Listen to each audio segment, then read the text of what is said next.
I purchased my Nikon Z8 on February the 12th of 2025.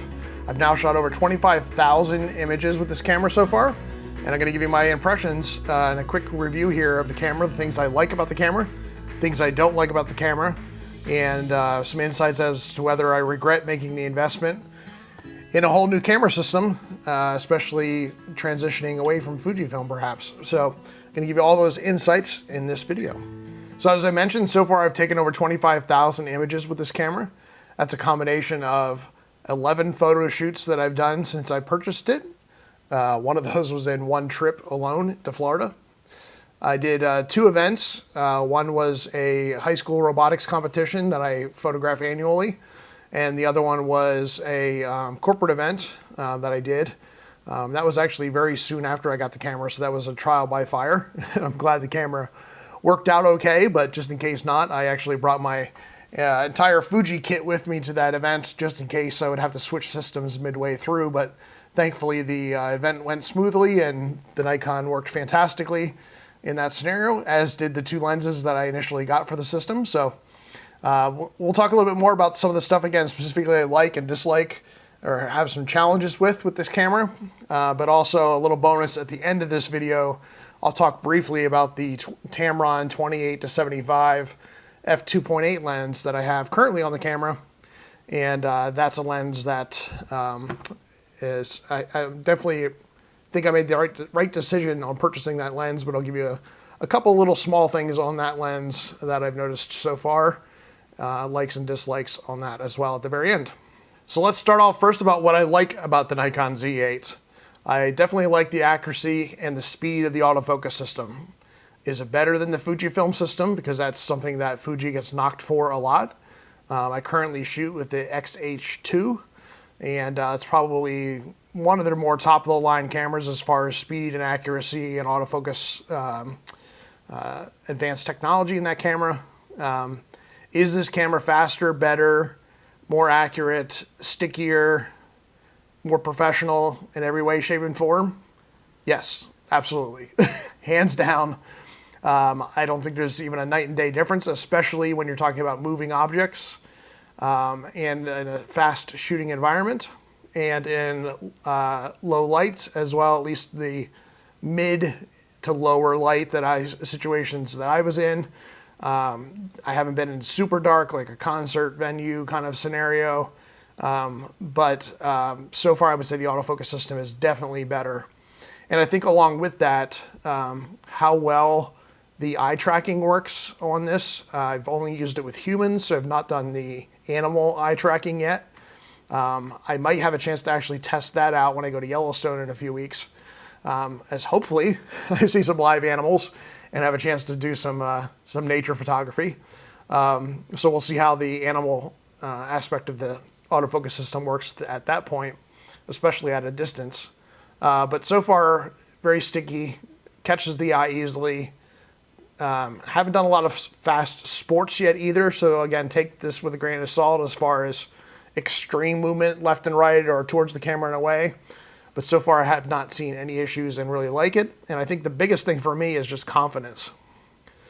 When I was shooting with the camera in all these different scenarios and situations, I never had to doubt, oh, I wonder if it got the autofocus or not, or be frustrated with, man, it keeps missing the autofocus, or I know it's not getting everything in focus each and every time. Is this 100% accurate? No, no camera is, and there's still some missed shots, but I think that's probably, in more cases than not, either human error or I'm just not haven't figured out how best to have it set up in certain scenarios. You know, do I use autofocus continuous? Do I use autofocus single? I did a little bit of both, used a lot of both. My kind of go-to, especially when there's humans involved, especially on a photo shoot, is to do eye focus. I do a very large box, pretty much taking up the entire screen, and I do eye detect on that.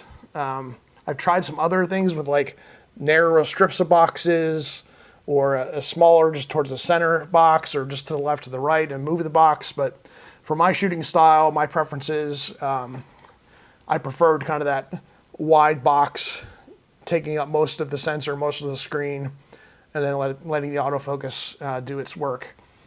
It might actually be using up more battery life doing that. I'm not sure.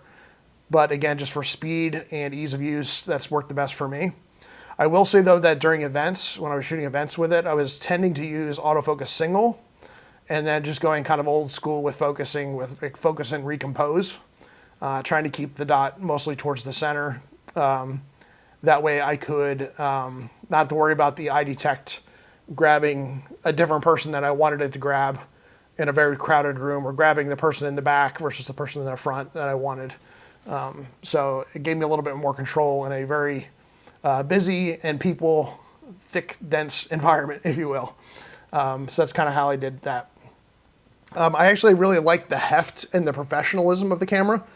I think there's something to be said about a professional tool that feels professional and that also gives you confidence that if you bang it, if you'd happen to drop it, which I'm very good with my gear and I can't remember a time I dropped a camera, but that it can take a little bit of beating and it's still going to be okay and doesn't feel like a toy in your hands.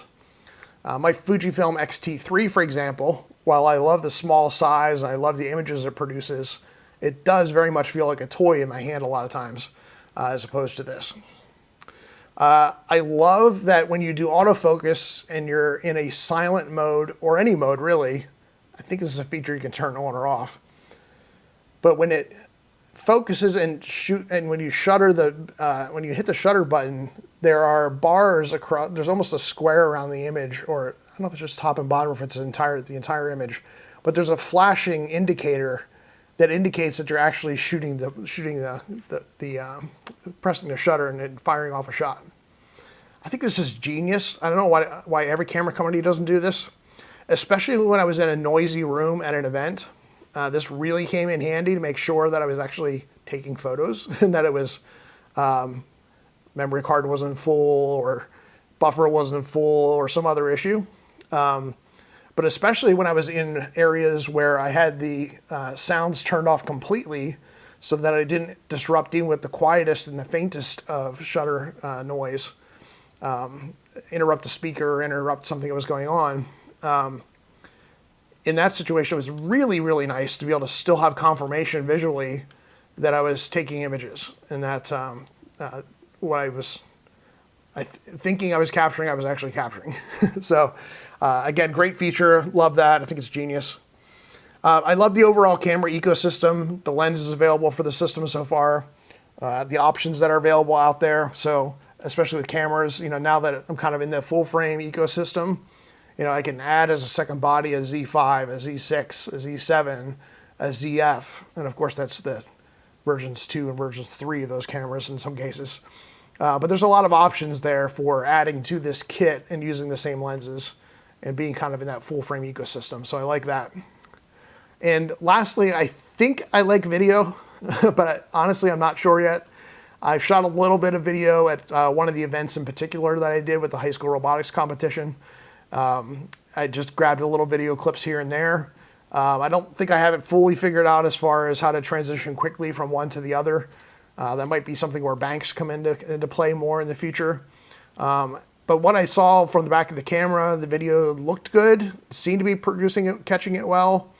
I haven't really done a whole lot of review of that content on the computer yet to see if I like the results of it. And I haven't done any extensive use of video with it yet because I'm still actually, the recording of this and any heavy video work I've been doing has been still with my Fujifilm system, and probably will be for a little while yet. So more to come on video and what I think about the video and the camera, and if I decide to transition fully over to Nikon on video and on audio, or video and photo, sorry. Need more sleep and also burping up the energy drink that I really should not have had before I recorded this video. I think this is actually the second video now where I've recorded where I've said that exact same thing. Don't drink an energy drink before you do the video. So anyway, we're human, right? Gonna try to keep this as human as possible. What I don't like so far about the camera, I mentioned I liked the heft of the camera, but one of the downsides of this camera is it is heavy.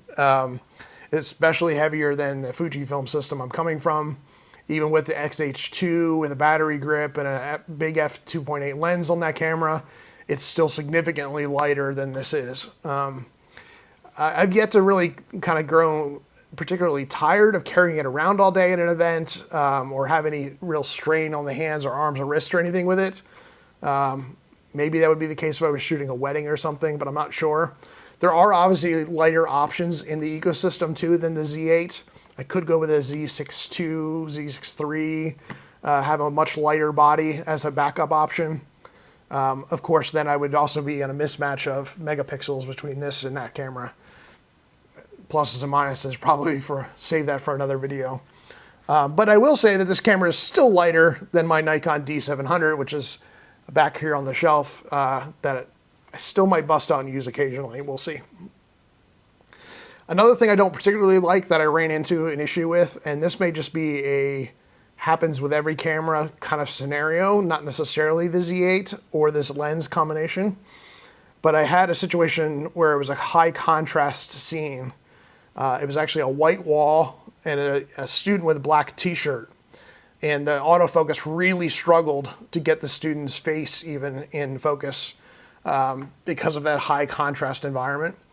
And I don't think this is a contrast detecting autofocus system. I can look that up. I should look that up and see. But it was just a strange scenario where I was like, man, I can't believe it's struggling to focus in this scenario. And I saw that on a couple of occasions where, again, I don't know if it was the lens, if it was the camera, if the combination thereof. And if that's unique to Nikon and this system, or if it's something that happens across all systems, but just worth pointing out. The first 7 photo shoots I did with this camera, with some models in Florida when I was taking a trip down there, I did not yet have the battery grip, which is on the camera right now, as you see it here. And that is something I purchased very, very quickly when I got back. So one of the cons of this camera, if you're doing a lot of portraiture work, is that because of the weight of it and just the size, at least for my hand, trying to shoot vertical like this with the camera the entire time put a tremendous amount of stress on my wrist. And very quickly, the camera was either getting shaky. Of course, I had a second hand on it, shooting it like this up to the eye, right? But just that twerking of the wrist with the quantity of weight that was on here, man, I was feeling it after one photo shoot.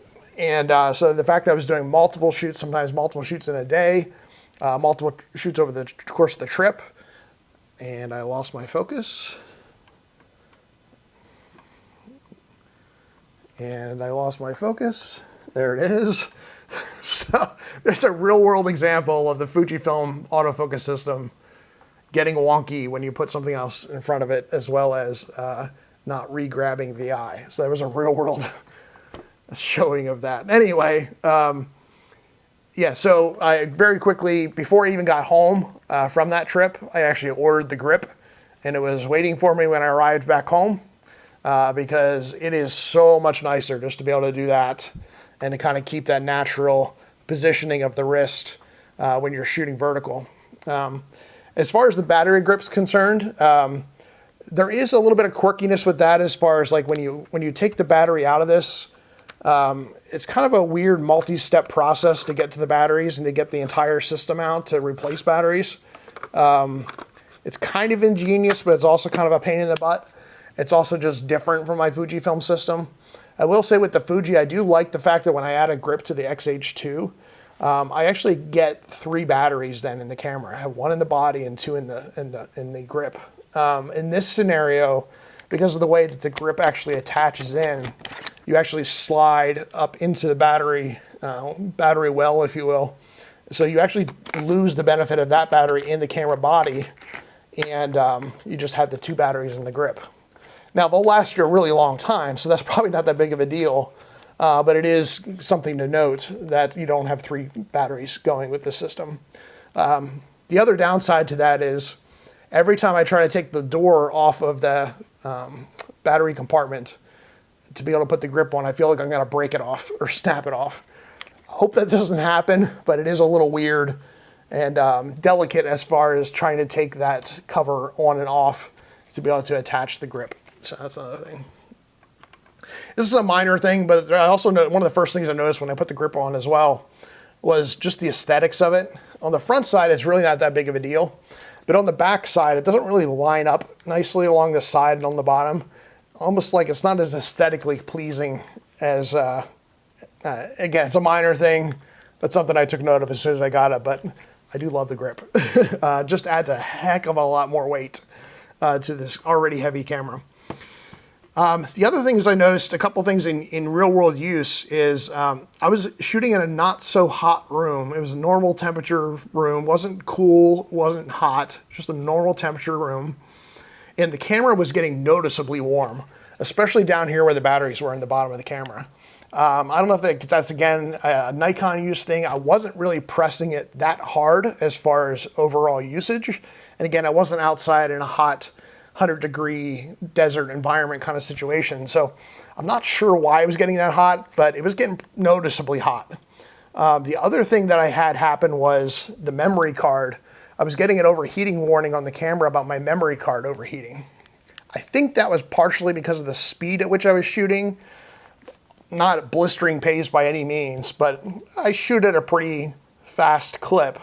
And I was shooting RAW files, and it wasn't filling out the buffer, but I still think it was impacting the camera overall and the memory card, even though I use a pretty robust Extreme Pro by SanDisk with pretty high read and write speeds. Write speed, of course, being the most important there. But I didn't think I was really pushing it that hard, and it was heating up. So something to take note of. I'll see if I continue to have issues with it or not. I use Godox flashes, especially for off-camera flash setups. So I have a Godox trigger that I use, and this didn't happen on any of my other shoots, but it did happen on the latest one. I'm not sure why, but the trigger was not firing every time I hit the shutter release. So I don't know if that was a issue with my Godox itself, if that was overheating, if it was I replaced the batteries in the trigger, so I don't think it was that. I don't think it's a connection issue per se, but maybe it's that. But I was having a lot of issues with the flash actually firing my last shoot. So I'm going to be troubleshooting that a little bit. You have to also be very careful, and I just keep forgetting this, but and there's a setting in here somewhere that I think I can change. But if you go above 1/200th of a shutter speed, you'll get banding in the image. So if you're using a flash, in my case I'm using off-camera flash, and you have it above 200th of a second, you're going to get black strips on the sides of your image. So specifically, you're going to get across the top if you're holding in landscape, even if you're portrait, it's going to be down that left side. So I had to do a lot of cropping on some images because I forgot that was a scenario and an issue. And I think there's some sort of setting that I can go into that can increase that to 2/50th.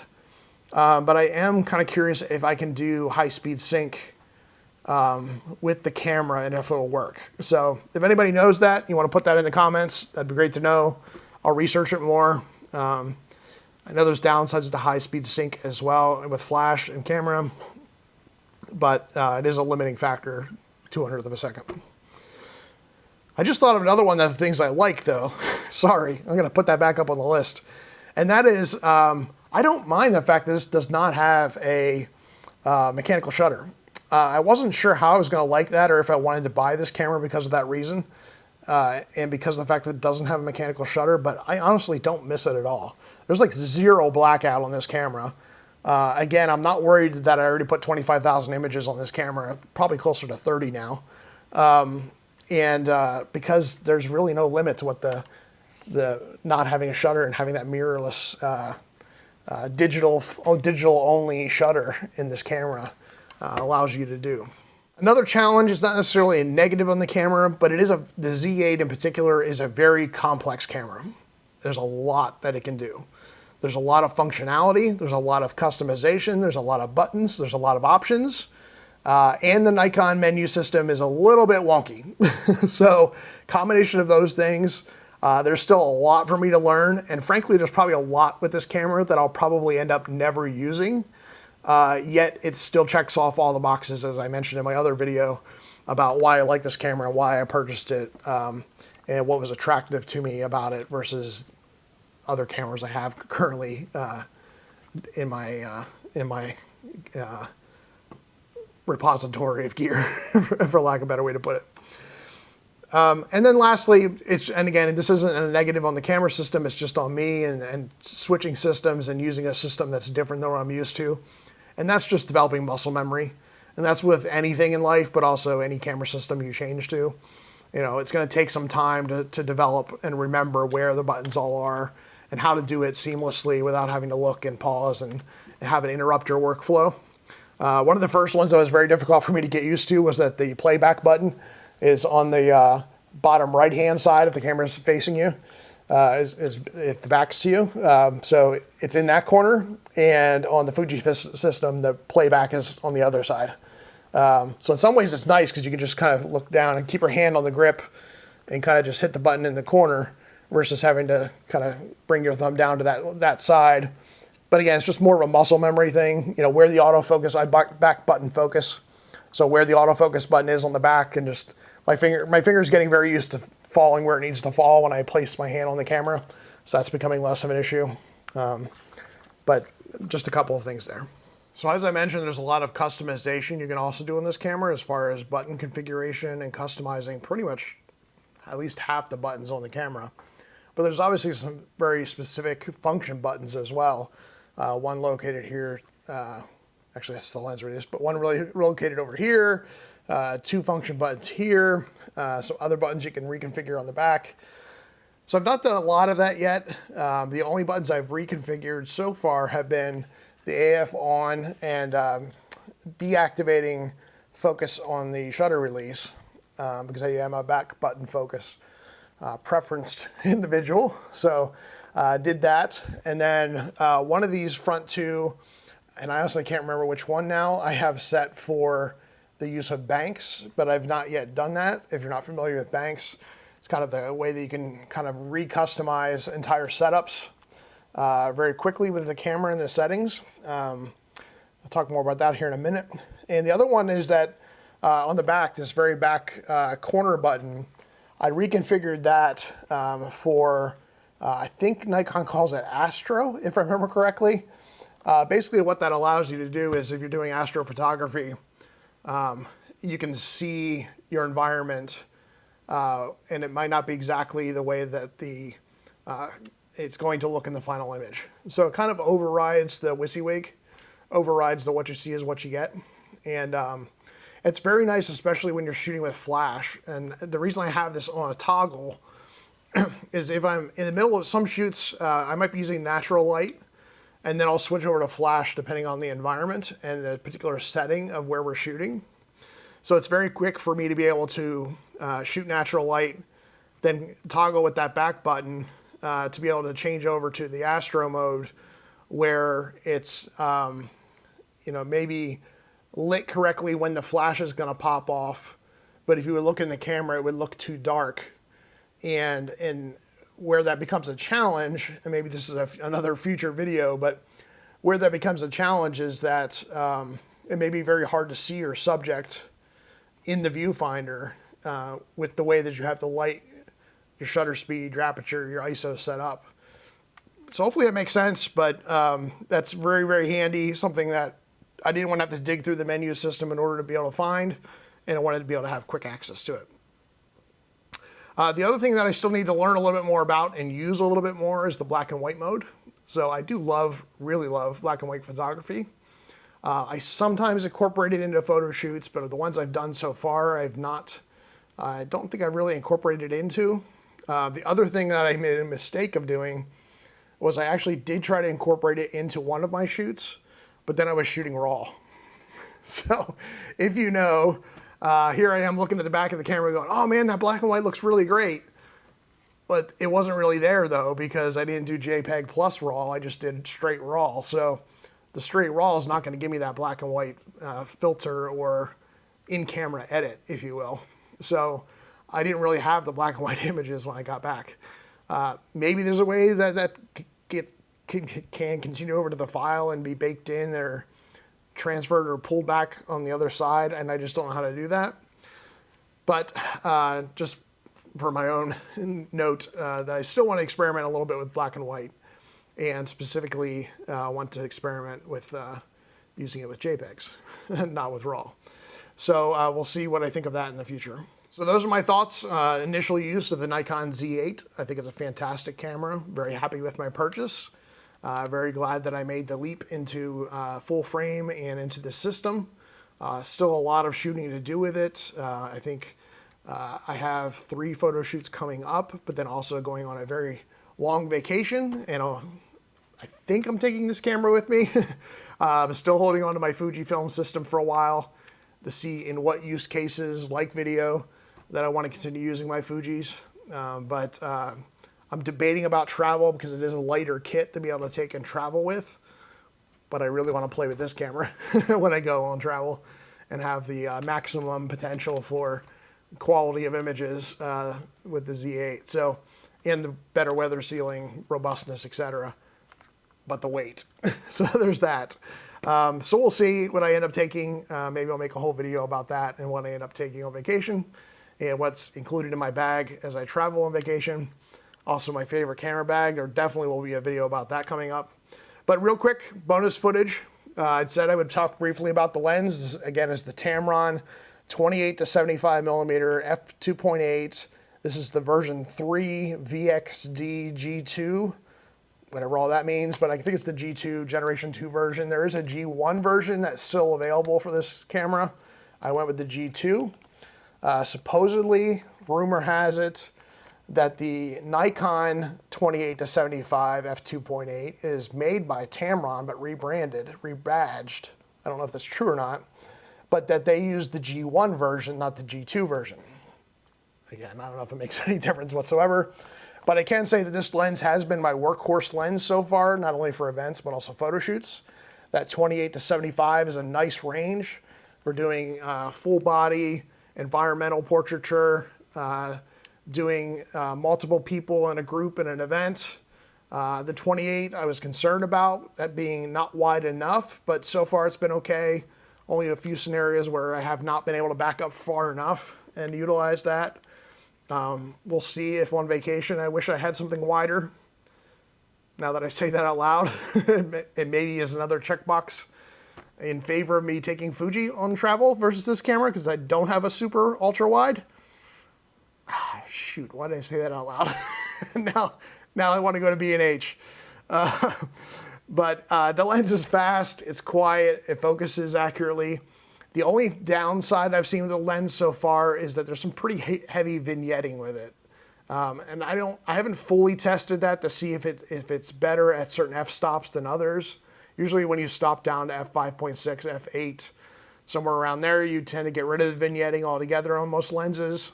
I was shooting mostly wide open at f2.8 with this lens, and I definitely saw vignetting pretty noticeable. For my taste, I felt it was somewhat too distracting. It's something I could easily get out in post-production and then just batch edit all the photos. But it's there. It's worth noting. If that's a downside for you, then maybe you want to go with a different lens. But for me, overall, I think the lens has been fantastic. I also bought the 35 millimeter prime lens for this camera, and honestly, I think I bought it a month and a half ago, and I've not yet used it. So again, maybe this weekend, I'm doing a shoot this weekend, so maybe I'll try to be intentional about using that lens so that I can give you some impressions of the use of that lens as well. But I bought it because I wanted something smaller, more compact, lighter weight, just something, and just having a prime for the camera. The other lens that maybe in my near future is a Tamron 150 to 500. I don't shoot a lot of outdoor nature, animals, birds, wildlife, etc. But I'm going to Yellowstone. So it's kind of a once in a lifetime trip. I guess renting a lens is an option, and I should probably look into that a little bit. But also I already know that next year I'll be traveling to Alaska. So between the Alaska trip and the Yellowstone trip, I would get some pretty good usage out of that lens. So I'm tempted to buy it. It's about a $1,200 lens, which after buying all this and other stuff, I Not sure I want to spend that money right now, plus the cost of the trip, but there are some cheaper lenses that don't have as much reach. Some, for example, that go to 300 millimeter, and I'm not sure if that's going to be enough reach for me to capture what I want to capture at Yellowstone and any wildlife I do happen to see. So we'll see. I'll do another video if I decide to purchase that lens. Of course, I'll do a video and share my thoughts and opinions of that, and hopefully some great images as well. Of course, throughout this video, I peppered in some images that are reflective of some of the use cases and things I've done with it so far. But hopefully this video has been informative for you. Again, my first impressions, real world use, real world application in multiple different settings, in a gymnasium and a conference center, and outdoors and indoors, photo shoots, events, vacation photos, things that I've done so far with this camera. Really love it, and if you're on the fence, I would say go for it. If it's in your budget and checks enough boxes for your needs, I think it's a great camera, and you won't regret it. So, see you in the next video, and happy shooting, everybody.